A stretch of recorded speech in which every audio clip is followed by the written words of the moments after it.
Irmãos, agora prestem atenção. Tá tudo certo? A sequência dos fatos? Vamos, cada fato, cada ponto agora a gente vai voltar e recapitular só para vocês entenderem. Primeiro ponto, sorte sobre os dois bodes. Realidade, Jesus e Barrabás. Ponto 2, sacrifício no altar de bronze. Sombra, realidade, crucificação de Cristo. Ponto 3, banho e troca das vestes. Na lei, sombra. Realidade, Jesus, quando ele é estocado, sai água e sangue dele, mais a ressurreição e a glorificação do corpo e a troca das suas vestimentas. Ponto 4, entrada no santo lugar.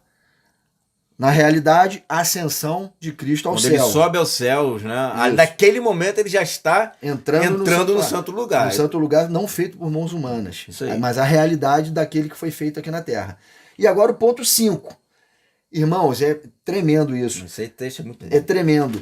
Jesus, quando ele entra no santo lugar, o sumo sacerdote na lei, perdão, no sumo sacerdote, quando ele entrava no santo lugar, algumas coisas ele tinha que arrumar. Ele tinha que verificar toda tarde, toda manhã, a menorá, completar com azeite as botijas e ajeitar as lâmpadas para que elas fiquem acesas, para a iluminação do tabernáculo. Passo 2 dentro do tabernáculo. O que ele faz? Ele vai queimar um incenso. Mas primeiro ele tem que arrumar a menorá. Existe um ritual. Ele está com aquelas 2 vasilhas de sangue para fazer expiação para ele, para a casa dele, pelas 12 tribos de Israel. Mas ele não pode entrar de cara no santo lugar, senão ele morreria. Primeiro ele tinha que arrumar as lâmpadas.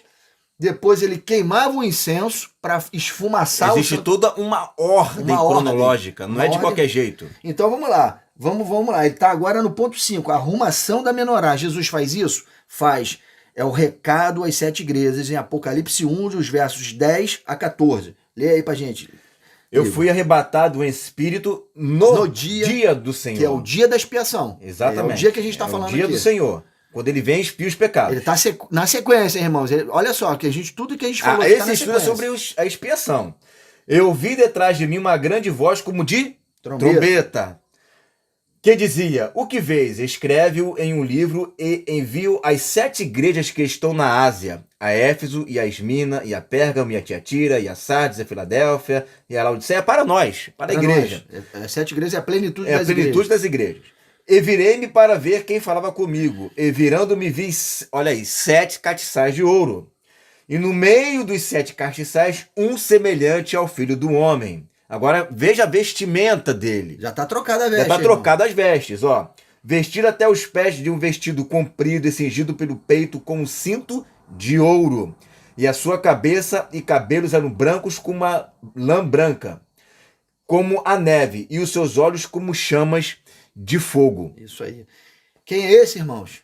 É o sumo sacerdote segundo a ordem de Melquisedeque, o nosso Senhor Jesus Cristo, o Filho de Deus. É a ele que está ali, falando com voz de trombeta, anunciando o dia da expiação para João no dia do Senhor, que é o dia da expiação, à volta dele. Só que o que ele está fazendo? Ele está entrando no Santo dos Santos ali, ele está entrando no santo lugar e arrumando... Ele está passeando no meio dos candeeiros. Ele vai dar um recado às 7 igrejas, ele vai repreender 5 e enaltecer 2, vai acender as outras 5 através das outras 2, que estão acesas e irrepreensíveis. Ele vai começar a dar instruções para o candeeiro para que todas elas fiquem acesas. Esse é o azeite de ouro. A mensagem que ele dá às 7 igrejas, com as suas respectivas promessas, é uma mensagem única à igreja do tempo do fim. Sim. Ele está mostrando ali, derramando azeite de ouro, que é a mensagem que vai ter que ser profetizada novamente, lá pelas testemunhas. Ele está fazendo agora, mostrando às 7 igrejas essa mensagem e arrumando o candeeiro de ouro, a menorá. E agora, no passo seguinte, que é o passo 6, ele vai queimar o incenso. Primeiro ele tinha que arrumar a mensagem, mostrar, deixar a igreja acesa. E quem vai fazer esse incensário encandecer e sair fumaças, que são as orações dos santos? É a mensagem das testemunhas, Sim. Ao qual Jesus já acabou de passar para as 7 igrejas. Ele passa a mensagem, que é a menorá arrumada. Agora o que ele vai fazer? Vai acender o incensário, vai botar o incenso dentro das brasas e vai pegar fogo naquilo ali, vai fazer uma fumaceira danada, que são as orações dos santos. Lá na lei, fala disso. E era isso que acontecia lá também no tabernáculo. Isso aí é a queima do incenso, a fumaça, que na realidade é a oração dos santos, a oração dos santos especificamente das duas testemunhas. E isso está diretamente ligado às 7 trombetas. Agora, por que as duas testemunhas estão orando assim? Porque foi liberada a elas uma revelação, foi ajeitado o candeeiro. Exatamente. O candeeiro acendeu, né? Tem aquela primeira luz que é o que aconteceu lá em Atos 2, né? Foi acesa ali o candeeiro naquele momento, né? Com a chuva temporã. O sacrifício da manhã, da tarde e manhãs. Da manhã, agora é o sacrifício da tarde. Que é justamente para a virada do dia, que vai entrar no reino milenar. Isso aí. É o final do dia, é o grito da meia-noite. Lá vem o noivo, na parábola das 10 virgens, à meia-noite, vigia, porque nós não somos do dia, nós somos da noite, somos do dia, o ladrão que vem à noite. Por quê? Esse recado que foi dado lá no Pentecostes, que é a primeira chuva, o primeiro acendimento da menorá, vamos dizer assim, isso veio queimando, e é preciso o azeite ser reposto novamente. Para acender a menorá novamente. Isso vai ser feito por Jesus, está sendo feito por Jesus aqui nesse texto que a gente acabou de ver, em Apocalipse 1. Ele está reacendendo com essa mensagem que tem que ser profetizada de novo. Essa mensagem vai acender a igreja do Senhor, que é a menorá de 7 candeeiros. Ele fala isso para as 7 igrejas ali, que é a igreja do Senhor, a plenitude da igreja ali, toda a igreja. Vai ser aceso aquilo ali com uma mensagem que é o azeite.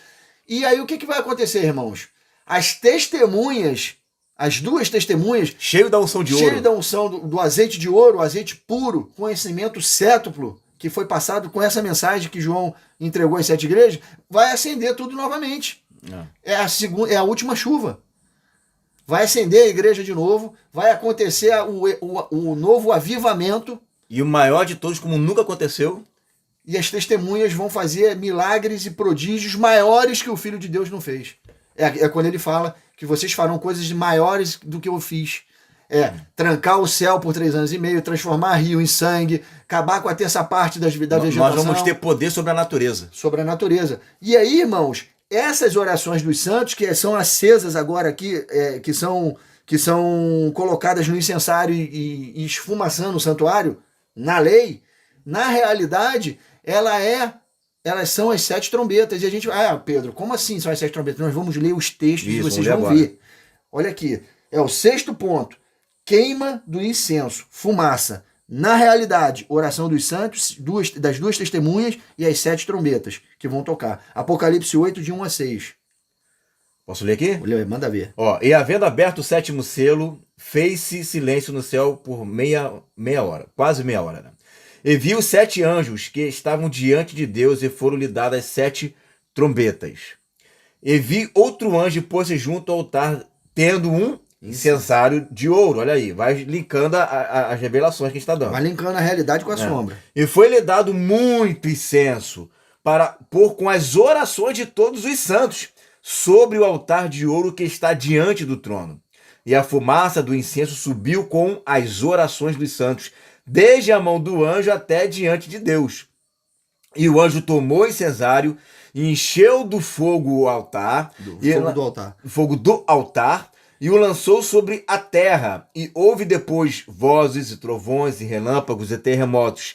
E os 7 anjos que tinham as 7 trombetas prepararam para tocá-las. Irmão, o que aconteceu aqui? Você viu? Eles pegaram o braseiro que estava queimando um incenso dentro do incensário e tacaram sobre a terra, respondendo às orações dos santos. Essas são as trombetas. Esse texto está relacionado ao início do toque das trombetas. Tá entendendo? E depois, no final, parece que ainda não tinha tocado as trombetas, mas Deus está voltando o texto para começar a mostrar cada efeito de cada trombeta. Deus está dando um zoom para mostrar as trombetas. Tá certo, irmãos? Olha aqui. Você pode... Olha que interessante isso. Quando você lê as trombetas, as primeiras trombetas, as primeiras 5 trombetas, se eu não me engano, deixa eu só conferir. As primeiras 4 trombetas, tá caindo coisa ardendo em fogo na terra. É tudo em brasa, é em fogo, é ardendo, né? É sempre com uma conotação de algo quente que vem do céu. Foi caído na terra. Isso é o incensário, as brasas de fogo que estavam na mão do anjo, que foi jogada na terra, respondendo às orações das testemunhas que estão tocando trombeta na terra. Tá entendendo, irmão? O que está acontecendo? As trombetas das 2 testemunhas que estão tocando na terra, que estavam acesas, que estavam com as suas menorais acesas, enchendo toda a igreja toda desperta, toda acordada, profetizando, tocando trombeta, subindo como incenso a Deus, e Deus respondendo através do anjo, jogando na terra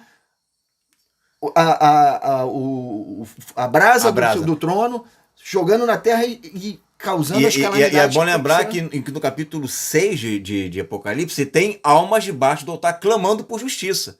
Né? Deus aqui já está começando a responder as orações deles, né? Já são mártires, testemunhas que foram martirizadas. Existem testemunhas martirizadas que estão clamando por justiça debaixo do altar, e tem testemunhas vivas aqui na terra também proclamando e profetizando e julgando, trazendo juízo através da sua voz. Porque foi despertado pelo candeeiro que acendeu. Despertou, acordei, agora eu vou começar a proclamar e a determinar juízo. Exatamente. E aí o interessante dessas almas que estão lá debaixo do altar, esse altar que está ali, ao qual as almas estão debaixo, irmãos, é o altar de bronze que está na terra, aonde na lei eram sacrificados os bodes, os carneiros e os novilhos. Ali, os bodes, os carneiros e os novilhos que estão debaixo do altar clamando por vingança são as almas dos santos. São os santos que foram sacrificados como sacrifício agradável a Deus na metade da semana pelo povo da besta. Foram degolados. Quando ele cessou o sacrifício contínuo das orações das trombetas que subiam no céu e eram respondidos na terra, acabou na metade da semana isso, porque ele matou quem estava fazendo. E essas almas estavam junto com outras almas que foram decapitadas no decorrer da era cristã, desde a igreja primitiva até esse momento do final, do meio da semana, da última semana de Daniel. Todas essas almas estavam clamando por vingança. Até quando, Senhor, tu não julgas e não vingas o nosso sangue? Deus já vai começar a fazer isso quando ele começar a derramar a ira dele sobre a terra, e já está causando calamidade na terra, atrapalhando o império da besta que ele está montando, já com as trombetas. E aí ele vai consumar essa vingança no dia do tribunal de Cristo, e depois no final do milênio lá no trono branco, quando ele finaliza e bota todos os inimigos debaixo dos pés de Cristo e da igreja. É interessante, né? Você vê assim que o bode está lá preso que na porta da tenda, que é na terra. Está na terra. Houve o sacrifício no altar de bronze, que era no altar externo, que é na terra, né? Foi lavado as vestes de Jesus, que é na terra, tudo na terra. Agora, e eles estão debaixo do altar. Eles estão, ou seja, no Sheol, debaixo da terra. Debaixo da terra. Né? Agora, o que é o céu? O que tipifica o céu? É quando ele entra no santo lugar. Aí, isso sim, é no céu. Aí é no céu, que ele subiu. Não é na terra. Claro, ele está no céu. Entendeu? Né? Então, essa visão que João está tendo das almas dos decapitados não é no céu. Não é no céu. Aquilo é porque está no altar de sacrifício que está na terra. É o altar de bronze. Não tinha sacrifício dentro do santo. Tem dois altares, que é o de bronze e é o de ouro. O de ouro que está lá. O de ouro que está no céu, aspergia esse sangue nele. Não tinha alma de gente morta debaixo dele, nem tinha sacrifício não era feito sacrifício dentro do santo lugar. Não podia fazer. Isso era no átrio externo, na terra. Altar de bronze, terra. Altar de ouro, céu. Entendido, irmãos? É tremendo isso. Show de bola, cara. É muito tremendo essas revelações, quando a gente tem um entendimento das festas, quando a gente tem um entendimento da sequência do sumo sacerdote se cumprindo em Jesus, a gente entende todos esses pormenores. Então a gente veio aqui, ó, o sexto episódio aqui de uma sequência de 10 que a gente vai falar para vocês, é esse que a gente acabou de falar, a queima do incenso, a fumaça, que são as orações dos santos, das duas testemunhas, as 7 trombetas. 7 trombetas vão ser jogadas na terra através a gente vai profetizando, vai sendo lançado. A gente vai profetizando, igual Moisés lá no Deus dava a revelação para Moisés. Moisés ouvia a revelação e a voz dele era como trombeta. O que ele falava acontecia. O que a gente não pode esquecer, irmãos, é que agora, na sombra da lei, o santo lugar e o santíssimo lugar, eles viram uma coisa só. Só acontecia isso no dia da expiação. O véu abria uma vez no ano, e tudo que estava no santo lugar virava uma coisa única. A Arca da Aliança... É como se os cômodos se juntassem, se unissem. Se juntavam realmente. O lugar dos pães da proposição, a menorá, o incensário, a Arca da Aliança, tudo virava um lugar só. E tudo tomado de fumaça, para Deus não ver, o sumo sacerdote não ver o altar e morrer. Estava tudo esfumaçado. E agora, aquela região inteiriça, que era subdividida em duas, santo e santíssimo lugar, vira uma coisa só, e o sumo sacerdote avança para diante da Arca da Aliança, aonde ele vai fazer na lei a aspersão 14 vezes. 7 de uma botija de sangue que tinha do novilho para ele e para a casa dele, e numa Mais outra 7. botija que tinha o sangue do bode, que foi Para lançado para as sorte 12 tribos. para as 12 tribos, mais 7 vezes. Isso, pelo sumo sacerdote, na realidade que é Cristo, não acontece com a aspersão de sangue. Todo mundo está unido no corpo. Não tem mais, não tem aspersão de sangue na realidade. O que tem na realidade então, Pedro? Tem o seguinte: quando Cristo está na frente do Pai e acontece aquela visão que João vê, um cordeiro que é dado como morto desde a fundação do mundo, e ali aquele cordeiro está ali dado como morto, mas estava vivo e tinha 7 olhos e tinha uma aparência de que estava morto, mas estava vivo, é o cordeiro que foi sacrificado, mas ele está vivo porque está ressurreto e está com a igreja ali no corpo dele. E aquilo, Deus olha para aquela imagem que está sendo mostrada para João e se lembra que o Filho foi sacrificado e que os seus santos também serão sacrificados. E aí o que ele faz? Ele não recebe a aspersão de sangue sobre o altar, sobre o propiciatório. O que ele faz agora? Ele dá em troca para aquela que matou o cálice do furor da sua ira, que são os 7 cálices da ira de Deus, cheios de sangue Dos mártires. dos mártires, que ele vai fazer, Ela vai se dar de embriagou beber. com o sangue dos mártires, agora ele vai dar o troco nela. Vai dar ela de beber até ela morrer. Entendeu? E agora a aspersão do sangue são os 7 cálices da ira. As orações dos santos e o incensário são as 7 trombetas, e as 7 aspersões de sangue são os 7 cálices da ira de Deus. Ah, Pedro, não eram 14?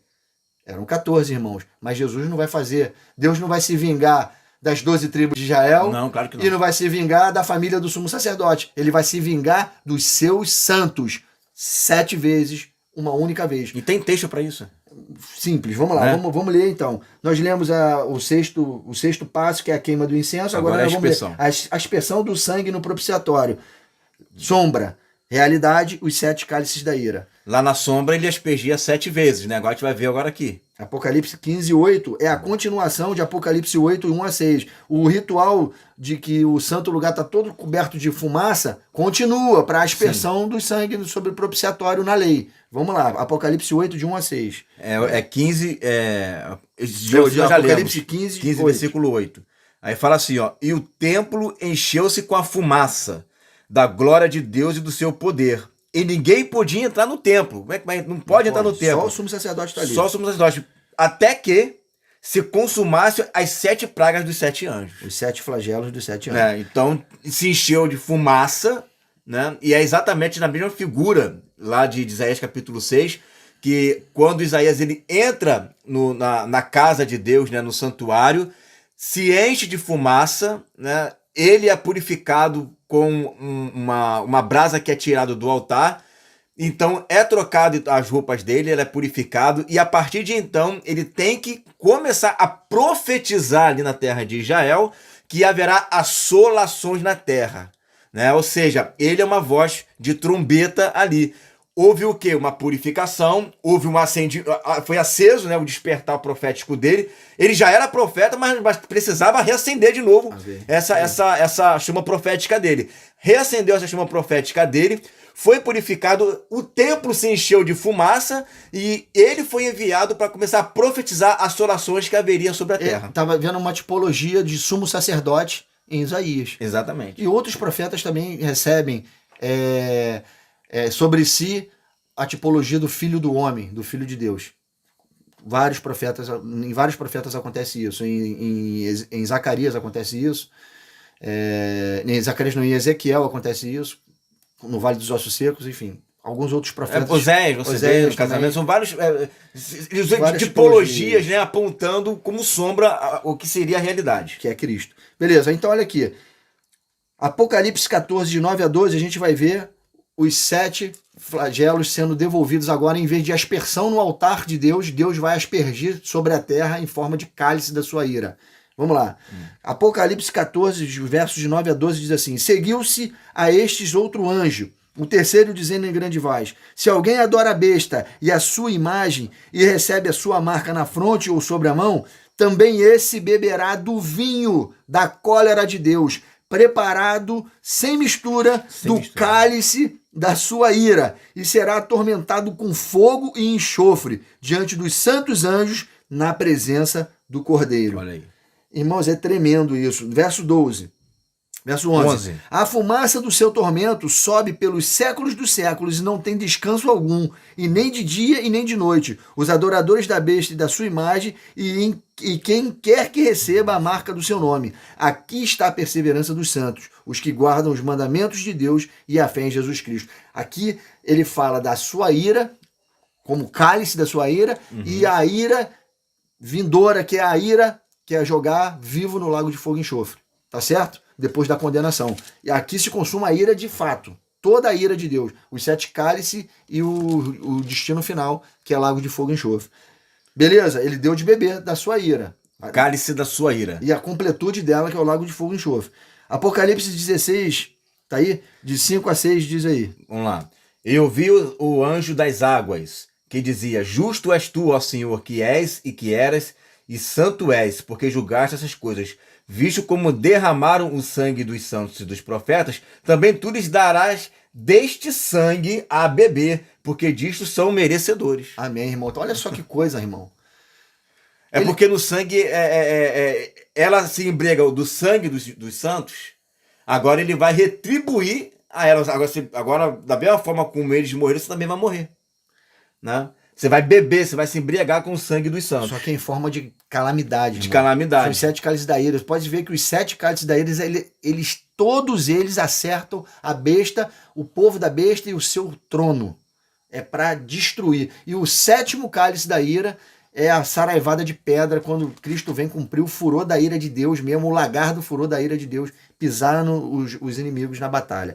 E a gente vai falar disso daqui a pouco. Vamos ler outro texto aqui para mostrar mais uma vez os 7 cálices da ira, que é a realidade das aspersões de sangue que aconteceu no propiciatório na sombra. Vamos ler aqui, ó. Apocalipse 19, 2 e 3 diz assim: Porquanto verdadeiros e justos são os seus juízos, pois julgou a grande meretriz que corrompia a terra com a sua prostituição, e das mãos dela vingou o sangue dos seus servos.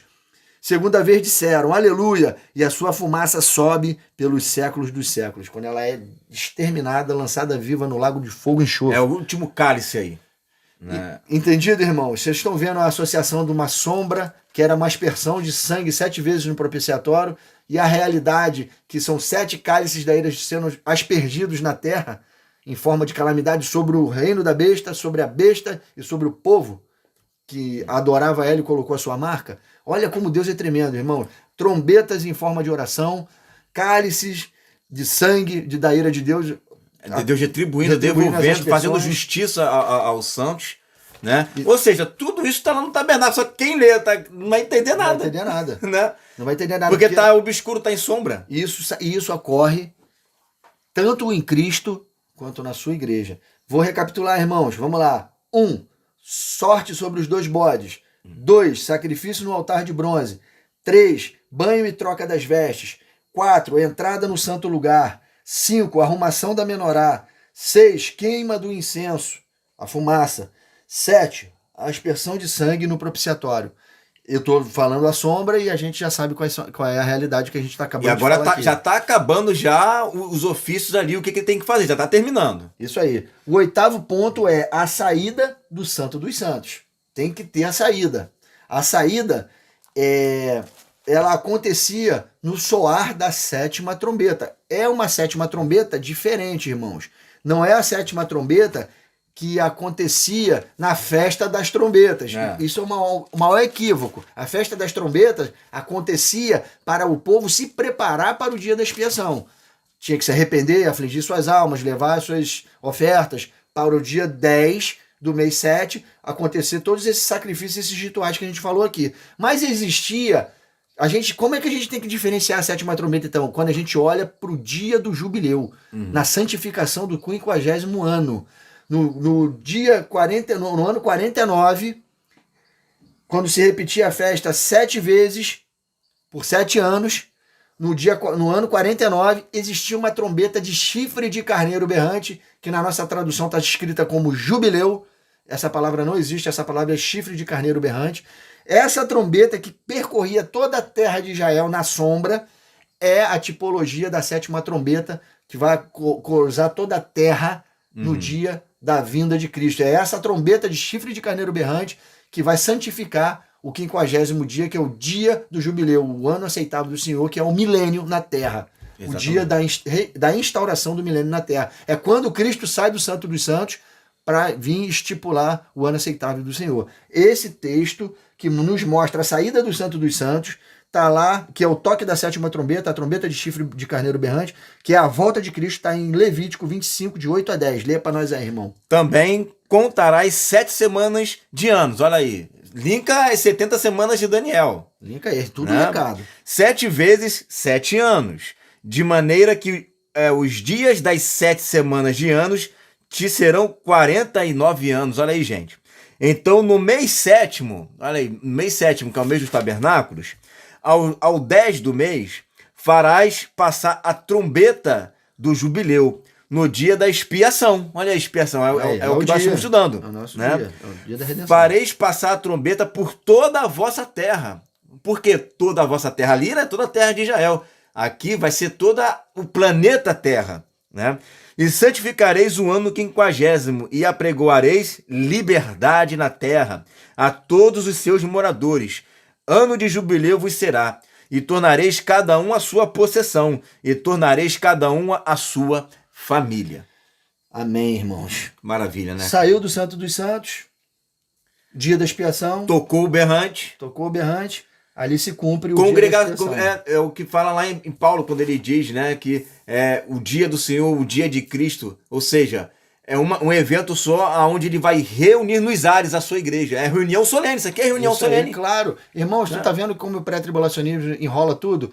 Se a gente for pela onda do pré-tribulacionismo, o sumo sacerdote sai 2 vezes, no mínimo, do Santo dos Santos. Isso está na sombra? Não está na sombra, é uma vez por ano. Não tem lógica nenhuma. Jesus Cristo vai sair uma vez por toda do Santo dos Santos. Ele não vai sair depois ele volta para pegar o resto. Não existe isso, irmão. A saída do sumo sacerdote é uma única vez. É no dia da expiação. No dia do chifre de carneiro berrante, do toque desse chifre de carneiro berrante. Não tem 2 dias da expiação. Uma expiação para a igreja, outra expiação para Israel. Não existe. Não tem como. Não existe. Então esse é o 8º ponto. Saída do Santo dos Santos.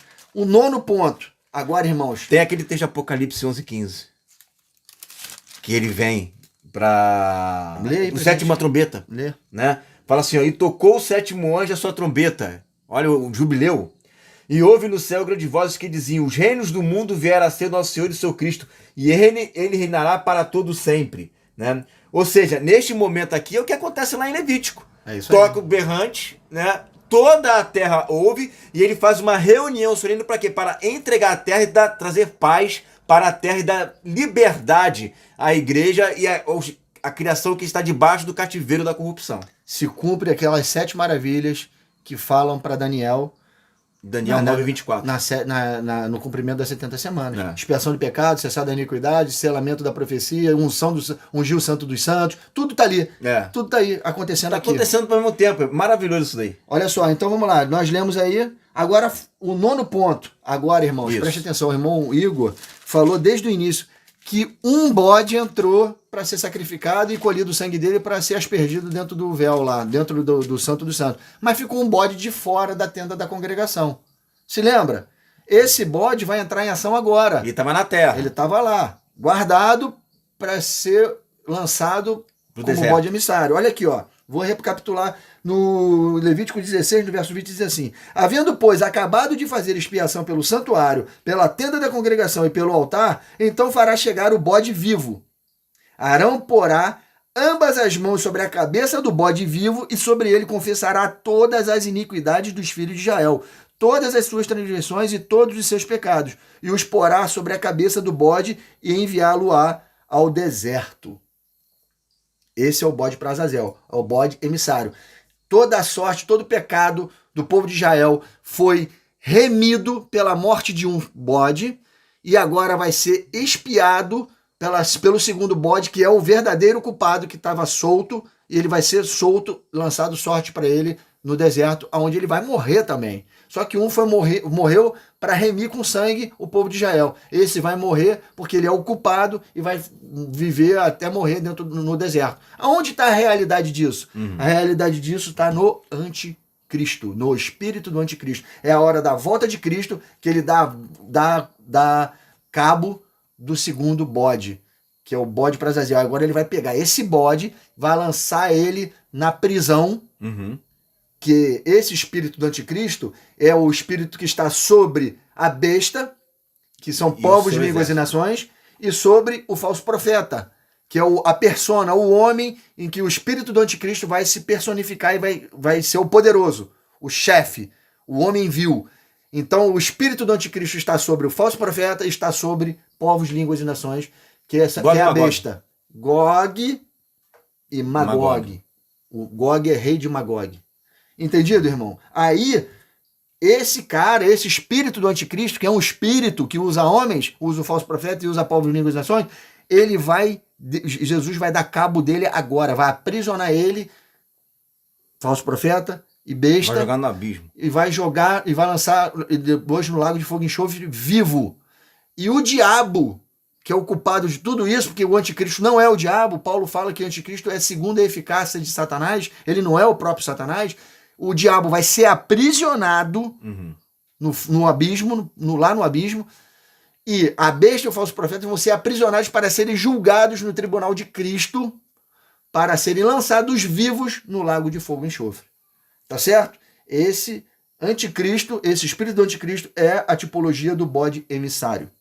Isso está lá em Apocalipse do capítulo 19, versículo 20, Isso. que diz assim: E a besta foi presa, e com ela o falso profeta, que diante dela fizeram os sinais com que enganou os que fizeram o sinal da besta. Amém. E adoraram a sua imagem. Estes dois foram lançados vivos no ardente lago de fogo e de enxofre. Claro que o que estava acontecendo ali no Antigo Testamento é sombra, porque não ficou dois bodes ali, né? Mas aquele bode representa esses aqui.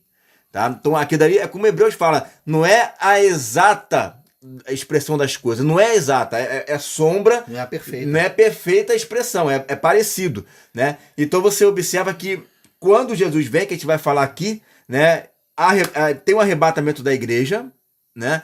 E aí é quando ele aprisiona, né, a besta e o falso profeta. Tem aquela rebarba lá de 75 dias, que vocês já estudaram sobre isso, né? Nesse período de 75 dias tem o tribunal de Cristo, e é neste momento em que Deus ele vai julgar tanto o falso profeta quanto aqueles que receberam a marca da besta. Esses que receberam a marca da besta e ficaram vivos ainda, passaram pelo período da Armagedon, eles serão lançados, né, no lago de fogo e enxofre. Isso aí, exatamente. Só aí, irmãos, acontecendo isso, deu conta do bode para Azazel, a gente vai ter que voltar só um pouquinho na saída do Santo dos Santos, quando acontece o arrebatamento da igreja e quando Cristo vem para pisar o lagar do furor da ira de Deus, para completar o sétimo cálice da ira de Deus, que é quando a gente joga com Cristo, joga a pedra sobre o reino da besta, sobre a meretriz, a grande Babilônia, e depois a pedra vem para bater no pé da estátua de Daniel, acabar com esse reino, com esse império do anticristo e nascer um império de luz, que é o reino de Deus na terra. Mas olha aqui, olha como é lindo. Na lei, o sumo sacerdote, nesse momento que ele saía do Santo dos Santos, ele estava pronto para levar o povo para a festa das tendas, das cabanas, a festa dos tabernáculos. Só que o povo colhia a plenitude da uva e a plenitude do trigo, porque essa festa do tabernáculo é a festa da plenitude da colheita. A primícia era lá no início das festas, e agora acontecia as últimas chuvas que davam a plenitude da colheita da uva e do trigo. E isso está tipificado na realidade dos fatos, quando a gente lê Apocalipse 14, que é a vindima e a ceifa. A ceifa do trigo, que é o arrebatamento, e a vindima, que é o pisar do lagar da ira de Deus na batalha do Armagedon. É que na festa, no mês da festa dos tabernáculos, existia um dia específico, que era a festa das uvas, aonde o povo de Israel pisava mesmo nas uvas. Era exatamente nesse mês, na festa dos tabernáculos. Já é uma parábola, né? Mostrando a realidade dos fatos. Então, irmãos,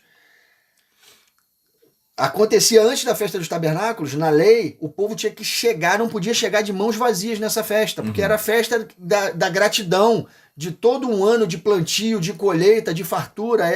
Os celeiros estavam cheios, eles tinham que levar a melhor parte para Deus, do trigo e da uva. E isso está na realidade quando Cristo entrega as primícias que somos nós para Deus, o trigo, e vai pisar a plenitude dos seus inimigos, que é o povo da besta, que está reunido para pelejar contra aquele que vem no nome do Senhor na batalha do Armagedon, do Vale do Megido, do Vale da Decisão, do Vale de Josafá, no Vale de Jezreel. É ali que acontece o Armagedon. E é ali que Cristo vem pisar o lagar do furor da ira de Deus. Já caíram 7 cálices da ira sobre eles, agora eles estão trôpegos ali, desesperados, blasfemando, não se arrependem, e aí Cristo vem consumar a ira de Deus pisando neles e estabelecendo o reino milenar na terra. E aí, só vocês lerem Apocalipse 14 lá, irmãos, que vocês vão entender o que é a vindima e a ceifa. E isso acontecia só depois vinha o tabernáculo. Sim. Que aí a gente entrava nos tabernáculos, de fato, que é a festa das cabanas, que é o 10º ponto desse que estudo. É onde finaliza então as festas, né? Fecha-se um ciclo. Isso, exatamente. Né? Fecha-se um ciclo aí. Né? E aí é interessante que você vê em Apocalipse no capítulo 7, no versículo 9, que vai dizer assim: depois dessas coisas olhei, eis aqui uma multidão, a qual ninguém podia contar, de todas as nações, e tribos, e povos, e línguas, que estavam diante do trono e perante o Cordeiro, trajando vestidos brancos, ó, trocaram-se as vestes, né? E com palmas nas mãos. Palmas nas mãos é o quê? É Festa dos tabernáculos. Festa dos tabernáculos, né? E tem o versículo 13 que também diz assim: e um dos anciãos me falou dizendo: esses que estão vestidos de vestes brancas, quem são? E de onde vieram? E disse-lhe: Senhor, tu sabes. E ele disse-me: esses são os que vieram de grande tribulação, e lavaram seus vestidos e os branquearam no sangue do Cordeiro. Por isso estão diante do trono de Deus e o servem de dia e de noite, no seu templo. E aquele que está assentado sobre o trono os cobrirá com a sua sombra. Aí tem até aí. Até aí, né? E para completar esse texto, irmãos, você vê que esses estão. Agora isso aí que ele leu, esse texto maravilhoso que ele leu, em Apocalipse 7, 9, depois dos versos 13 a 15, nada mais é que a festa dos tabernáculos e a boda do Cordeiro. O povo já remido, com as vestes limpas, entrando, inaugurando o milênio na terra. Apocalipse 19, de 7 a 9, diz assim: alegremo-nos, exultemos e demos-lhes glória, porque são chegadas as bodas do Cordeiro, cuja esposa a si mesmo já se ataviou, pois lhe foi dado vestir-se de linho finíssimo, resplandecente e puro, porque o linho finíssimo são os atos de justiça dos santos. Então me falou o anjo: escreve, bem-aventurados aqueles que são chamados à ceia das bodas do Cordeiro. E acrescentou: são estas as verdadeiras palavras de Deus. Olha aí, gente, fechou. Viu, irmãos?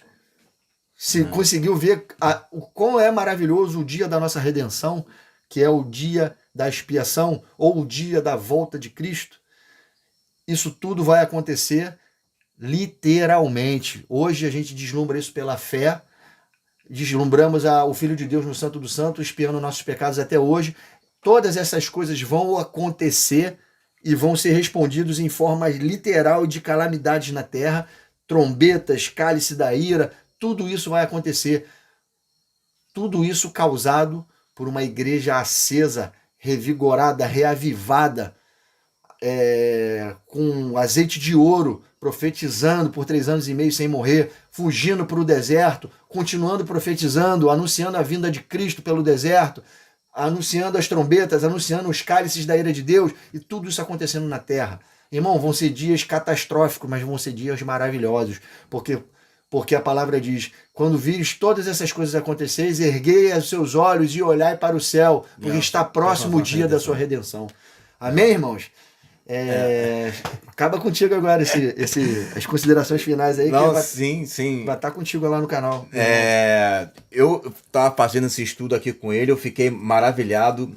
Cada vez que nós ficamos quase 5 horas estudando, né? Fazendo esse pequeno esboço aqui, porque conforme a gente ia lendo, Deus ia mostrando, Deus ia falando, Deus ia revelando, e a gente ficou contemplando, né, esses dias, né, tão maravilhosos que vão acontecer com a igreja. É interessante que sim, vão ser dias difíceis, vão ser dias, né, turbulentos, de grande tribulação, mas o que diz lá em Apocalipse capítulo 12, né? Quando o diabo é lançado na terra, alegrai-vos, ó céus, alegrai-vos. Amém. Né? Então é para nós nos alegrarmos. Por quê? Porque nós sabemos o que vai acontecer.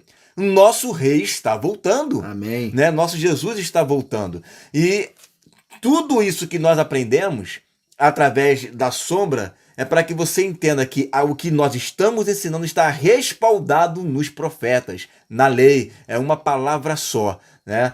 E a primeira parte vai estar lá no meu canal, se inscreva também no meu canal, ativa o sininho no canal dele, ativa o sininho no meu canal, compartilha nas suas redes sociais, compartilha no seu WhatsApp, compartilha em todos os lugares essa mensagem maravilhosa, esse estudo tremendo, irmãos. Isso é uma coisa, isso é coisa maravilhosa da parte de Deus, guardada e selada para esse tempo que a gente está vivendo agora.